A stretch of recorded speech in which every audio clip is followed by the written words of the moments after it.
ஒரு முள்ளம்பன்றி தனக்குன்னு ஒரு வீடு கட்ட தெரியாமல் ரொம்ப கஷ்டப்பட்டுச்சு.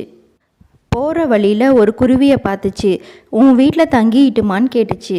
அதுக்கு நான் இல்லாதம்போது நீ என் முட்டைகளெல்லாம் எடுத்து குடிச்சிருவ, உனக்கு இடம் தர மாட்டேன்னு சொல்லிடுச்சு. முயல்கிட்ட நான் உன் வீட்டில் தங்கிட்டுமான்னு கேட்டுச்சு. நான் இல்லாதம்போது நீ என் குட்டிகளெல்லாம் சாப்பிட்ருவ, நான் உனக்கு இடம் தர மாட்டேன்னு சொல்லிடுச்சு.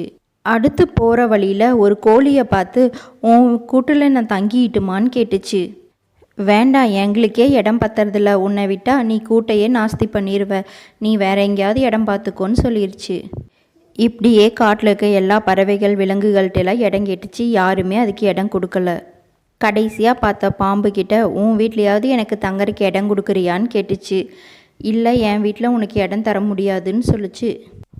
உன்னை பார்த்தா இறக்க குணம் உள்ள பாம்பு மாதிரி தெரியுது, எனக்கு கொஞ்சம் இறக்கங்காட்டுன்னு கெஞ்சிச்சு.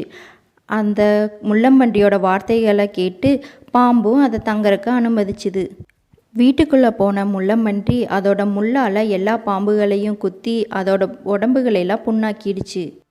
இந்த எரிச்சலை தாங்க முடியாத பாம்புக இந்த முள்ளம்பன்றியே இந்த வீட்டில் இருக்கட்டும்னு அந்த இடத்த விட்டே போயிடுச்சுங்க.